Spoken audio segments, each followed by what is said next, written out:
Hi guys, and welcome to episode 6 of Project Enigma. And in this episode we're going to be delving into some of the secret experiments surrounding NHI communications in more modern times. And I don't just mean those that I've been involved in throughout the scientific establishment of parapsychology from 2003 to 2016, but some of the more secretive ones which have taken place, such as the Lawrence Livermore National Laboratories and some of the strange things that have gone on there.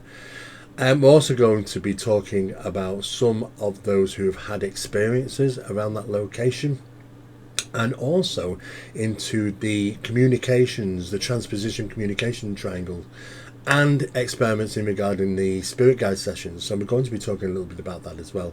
So I do hope that you enjoyed this episode, and please don't forget to like, share and subscribe. Thank you.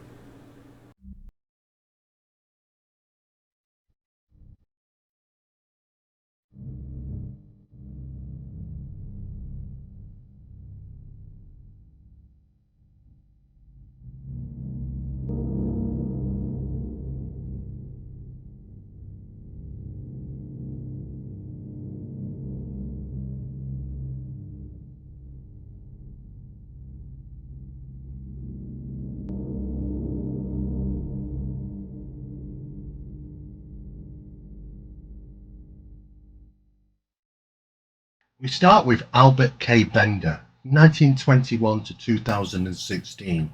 Now, Bender, the author of the 1962 non-fiction book Flying Saucers and the Three Men, was a ufologist who founded the International Flying Saucer Bureau in 1952. He served in the United States Army Air Force during World War II and became obsessed with the UFO phenomenon.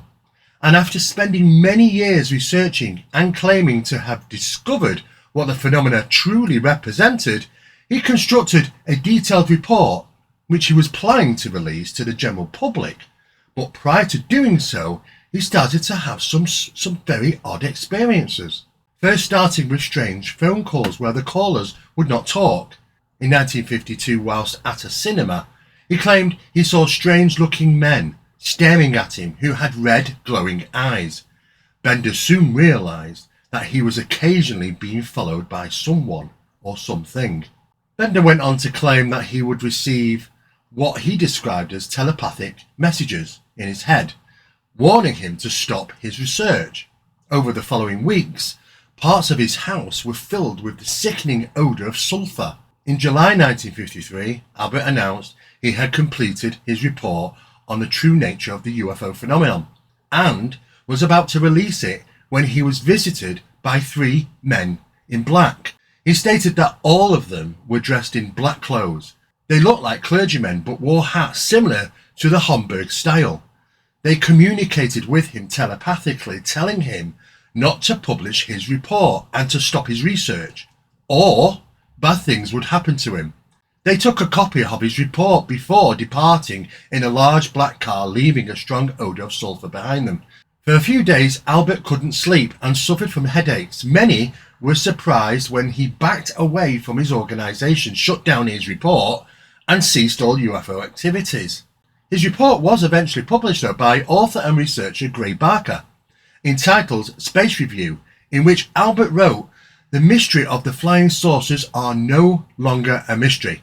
The source is already known, but any information about this is being withheld by orders from a higher source. We'd like to print the full story in Space Review, but because of the nature of the information, we have been advised in a negative. We advise those engaged in saucer work to be very cautious." Later, Albert claimed that these men in black were not from Earth, and his original encounter took place in his attic when the three men appeared, floating off the ground with glowing eyes. Now, Gray Barker went on to release the book They Knew Too Much About Flying Saucers, where he went into more detail about Albert's encounter with these mysterious beings. Strange beings is nothing new to this subject, as well as strange ritualistic practices which we previously mentioned in other videos. But we didn't mention about Moloch. When it comes to Moloch rituals, it's important to recognise that Moloch is a deity, a supernatural being considered sacred and worthy of worship by many throughout ancient times. He is mentioned many times throughout the Hebrew Bible, for example, along with warnings not to sacrifice to him. The incidents surrounding Bohemian Grove brought this strange ritualistic practice to the public attention in the 1990s, where reenactments were carried out and symbolistic ritual involved throwing dolls onto a fire beneath a towering idol of an owl, and in earlier times represented by a large bull or golden calf, interestingly enough associated a little bit there with Moses and the golden calf. Such reenactments represent the times when real people were sacrificed to Moloch. Throughout other countries, this deity was also referred to as the Bahamon. Now, John Dee, a 16th century English mathematician, astronomer, astrologer, alchemist, occult practitioner, and advisor to the crown, created the Enochian language, also known as angel speech, along with his colleague Edward Kelly.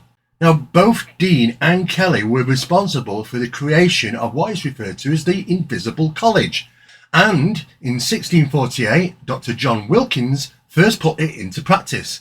This group was assembled at Oxford College in the UK, which consisted of leading scientific investigators of his time, all of which shared the same interest in sacred geometry, magic and the metaphysical. Together with chemist Robert Boyle, formulated a ritualistic practice. The Invisible College continues to this day, and a number of people like Jacques Vallée, Dr. Gary Nolan, Dr. Eric Davis and others are said to be part of it. Now, Jerry J. Kripal was the J. Newton Reiser Chair in Philosophy and Religious Thought at the Rice University, Houston, Texas. Now, Jerry states, "Perception is deception. This phenomena is often moving out of space and time. The reason why I personally love the topic of UFOs is that no one precisely knows what they are. It cannot be framed." Jerry goes on to say, "It's weirder than you think. It's not only a machine. It is a machine. It does leave burn marks on trees. It does all this physical stuff, and it does all this telepathic mind-to-mind stuff. And how do we think? It just blows up all of our categories, because we want to separate those two, and we want to say some things are mental and some things are material. And I think by mental we mean they're not real, and I think by material we mean they're real. But here's an example of, okay, they're both real, they're both happening. So what do we do with that? Now, Jerry also stated, human beings have been communicating with non-human intelligences forever, as far as we can see back, and the alien experience of telepathy is classic. Experiences are so bizarre, they often get dismissed. Experiences are deceptive, and those who have had such encounters are really being pushed towards a different conception of reality. He went on to say, the reason that there is a skepticism around the extraterrestrial hypothesis is that it simply doesn't work.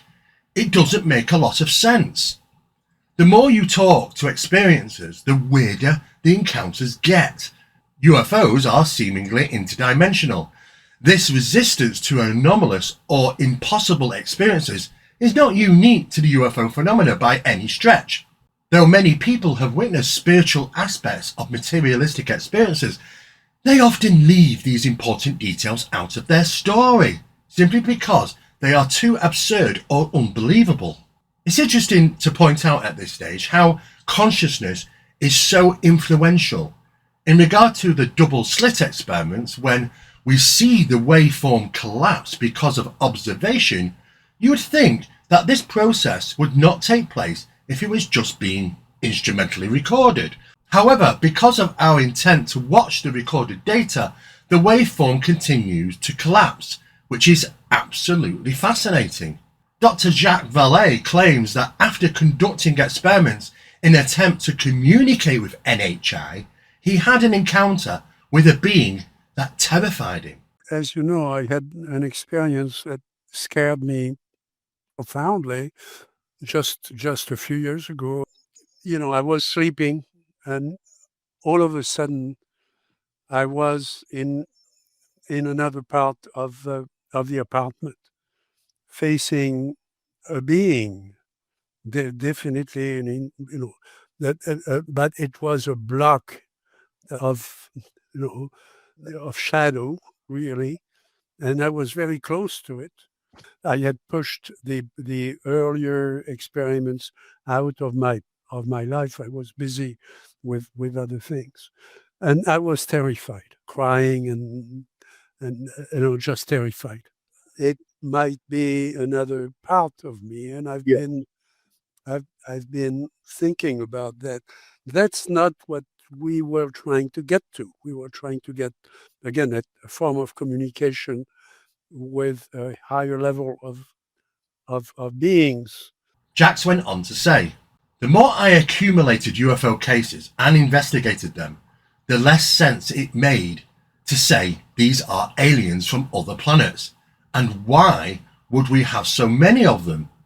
The extraterrestrial idea does not answer the huge amount of data we have on our desk. I recall having an argument with Steven Spielberg when he was finishing the script for Close Encounters of the Third Kind. I said to him, you know, if they are not extraterrestrials, it's even more interesting. Spielberg replied, you're right, but the public are expecting ETs, so I'm going to give them ETs. Turns out, $800 million later, Spielberg was right. No one would have ever understood what the phenomena truly represents. For many years within the work of UFO investigation, we have discovered that there is no space and there is no time. In the quantum form, there is no past, present or future. The UFO phenomenon has demonstrated many times that they possess technologies that defy our current understanding of physics. They have the capabilities of producing tremendous amounts of light. Jax describes one such incident. The case is in Arkansas. Actually, the main witness is a university professor named Dr. Galloway, who was just driving home with his wife and two little kids. He was in his early 30s. He's driving back through a forest. It's raining. It's night. He sees a light, a white light that changes color occasionally and flashes very intensely. Being a professor of nuclear physics, he does something that I envy people who can do that.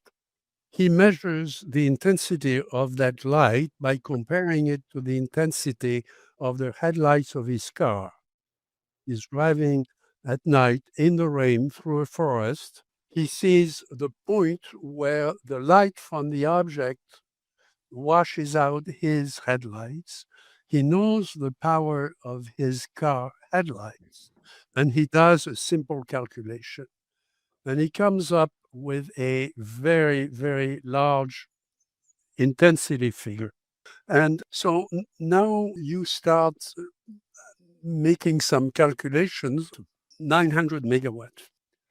900 megawatts is the energy of a nuclear power plant. Here we're dealing with something which is completely out of the range of what people think of as UFOs. Now, luminance is the amount of light emitted from a source, and illuminance is the amount of light that falls upon a surface. The larger the area illuminated, the dimmer it becomes. Luminance from some UAP have ranged from 7,000 watts to a tremendous 900 megawatts, which is an incredible amount. It's around about the same as a nuclear power station, what they produce. As a comparison, stadium lighting often consists of highly reflective lights that output around 1,000 to 2,000 watts for each bulb. This output of light illuminates the ground below.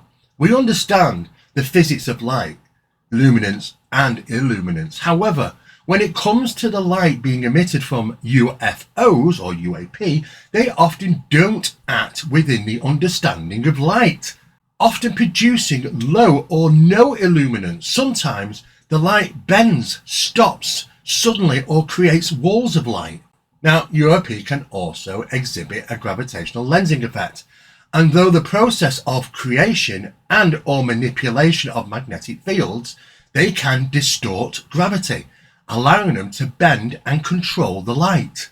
Gravitational fields associated with UAP can and have bent car headlights.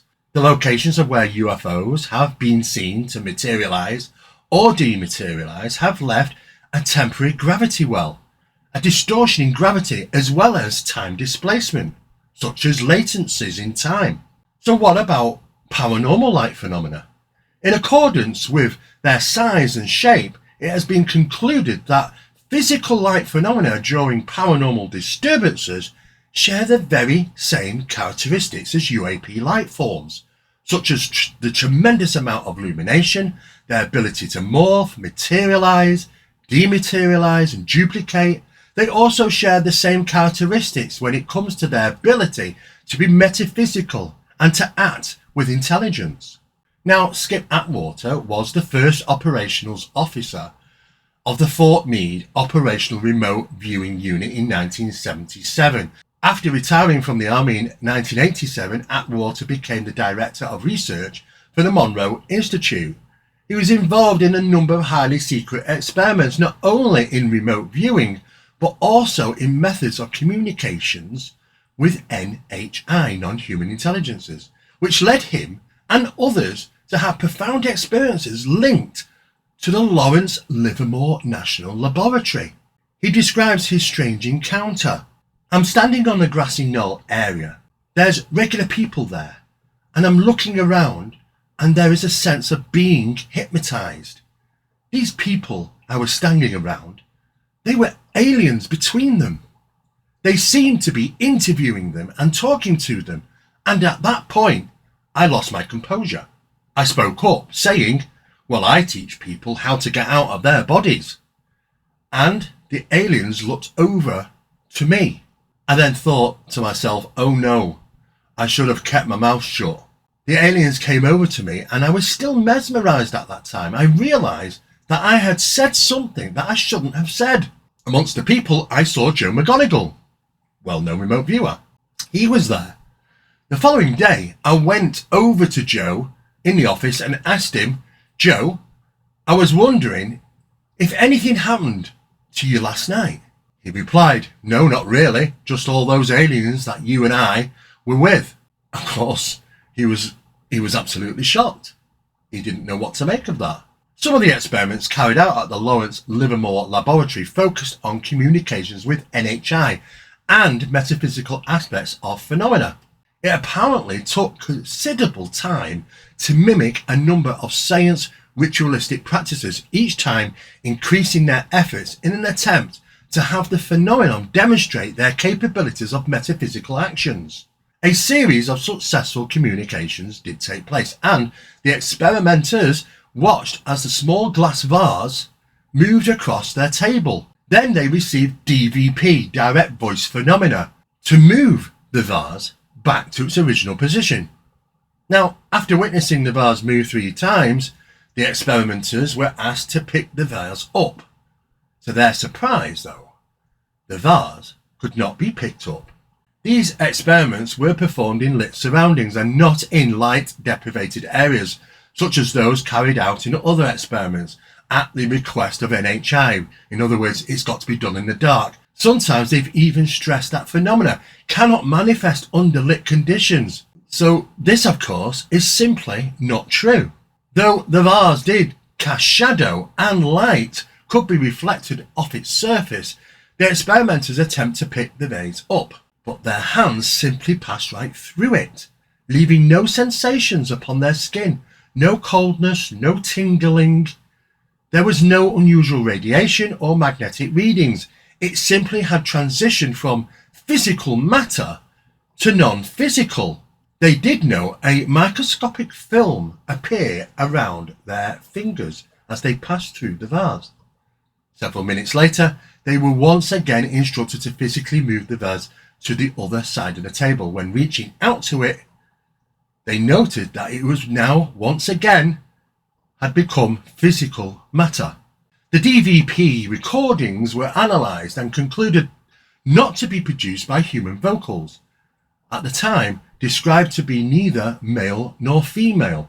Now, we've conducted our own experiments. The experiments that took place at the Scientific Establishment of Parapsychology, SCP, From 2003 to 2016, SCP carried out 17 confidential experiments pertaining to the study of paranormal mechanics, metaphysics, NHI communications, and expanded consciousness.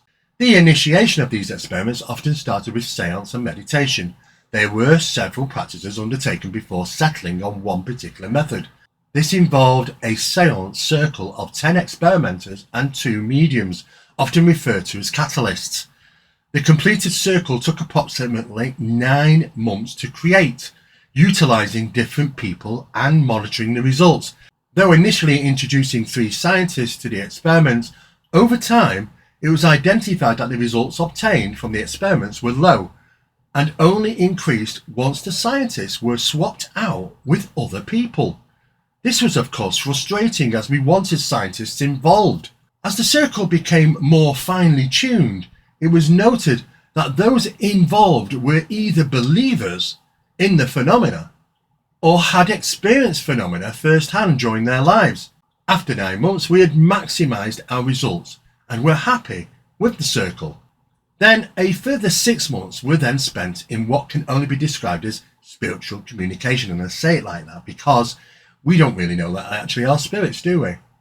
This was delivered in one of 2 ways, the first being verbal communication from the experimenters and equipment recorded responses by the phenomenon.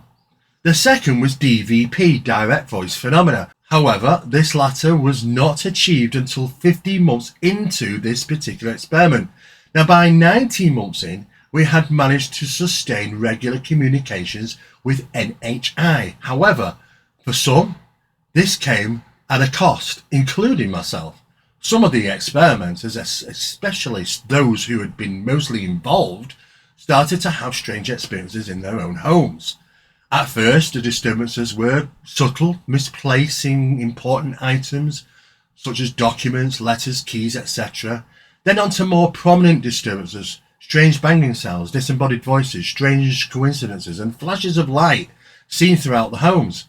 It was not until a barrage of bad luck, experimenters turning on each other, and even illness, that we recognized that the phenomena had truly got under our skin. A form of attachment, you could say, leading to hitchhiker occurrences. Literally speaking, we had simply taken our work home with us. It was then that a special meeting was called to tackle this problem, because the level of NHI engagement was high and regular. It was as if we had become enchanted in some way. Our levels of excitement were high due to experiencing recurring phenomena. These sessions would result in endless discussions and wonderment. We simply couldn't get enough of it. It was as if we were drunk on success. But you have to remember, what can be given can always be taken away. It was a unanimous decision. We had overindulged ourselves. We swiftly brought in a new protocol. One that would significantly reduce our sessions from 2 to 3 a night to 2 to 5 or 3 in 7 process, meaning our sessions would only take place twice over a period of 5 days or 3 times a week. Within a few weeks, we noticed that this new protocol had helped tremendously. We also noted that re-engagement with NHI from session to session was relatively effortless, unlike when first starting the circle and the communication with the alleged spirit. The same tedious process has to be applied each and every time. However, as we progress from these communications and into poltergeist type phenomena, object manipulation, materialization and manifestation, we eventually started to communicate with NHI via our request.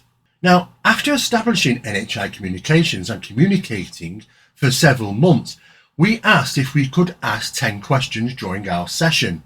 We waited for a reply, which took a little longer than usual. The reply did, though, come back as, yes, we can. As you can imagine, it is easy to come up with 10 important questions. They just seem to fall off the tongue. However, these questions were debated, and it was at that meeting that the realism set in.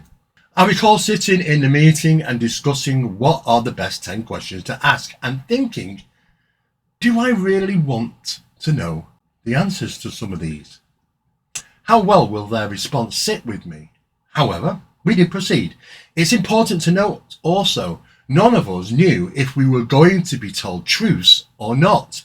NHI had on occasion seemed deceptive and even provided disinformation. So how could we ever be sure the responses were truthful? There had also been times when NHI simply ignored certain questions and on occasion would communicate saying they could not or would not tell us. The following session went ahead and the 10 questions in hand. However, just before asking the questions, communication took place. These communications came in the style of DVP, direct voice phenomena. This was often heard coming from the top left-hand corner of the ceiling. Though it could be heard as a voice, it could not be determined if the voice was male or female. It was a little bit electronic, but we just couldn't tell. It had almost an electronic ring to it. Recordings of the voices were analysed, showing that they were not characteristic of human vocals. Prior to the 10 questions being asked, though, we were all surprised to hear a voice provide all 10 responses. Yes, they'd answered them all in one fell swoop. This experiment had revealed their true potential. How did they know what questions were going to be asked?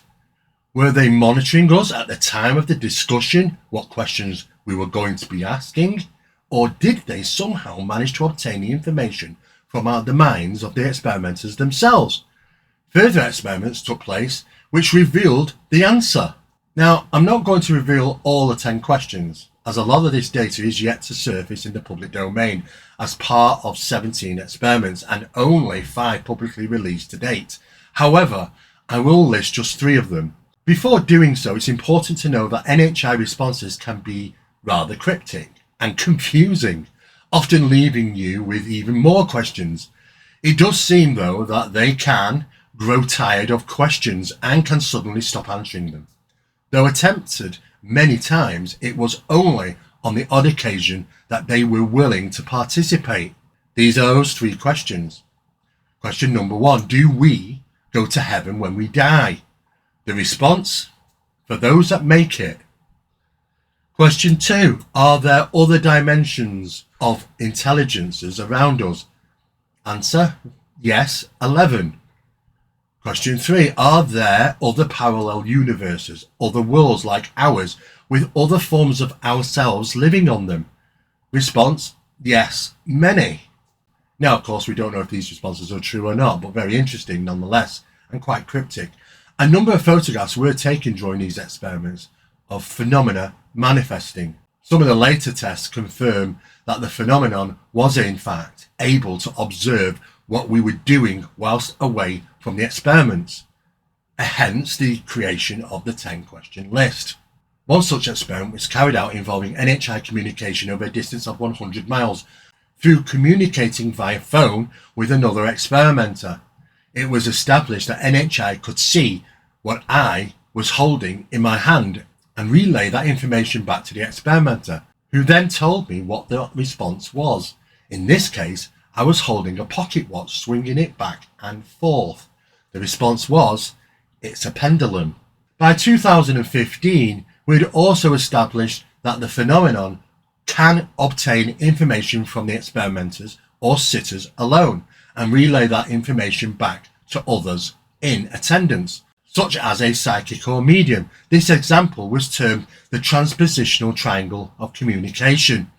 The typical scene of this psychic reading: the guest arrives, his father has recently passed away.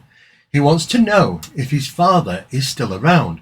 The phenomena obtains the information only the guest knows about his father, and then certain information is then passed back from the phenomenon to the medium or psychic, who in turn informs the guest of what she or he has obtained.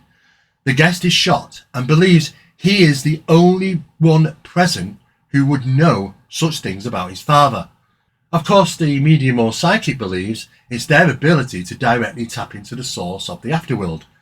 Now, SCP conducted a large amount of these experiments, the results of which were systematically documented and concluded that there is a high probability that there is an intelligent source that may be associated with this process.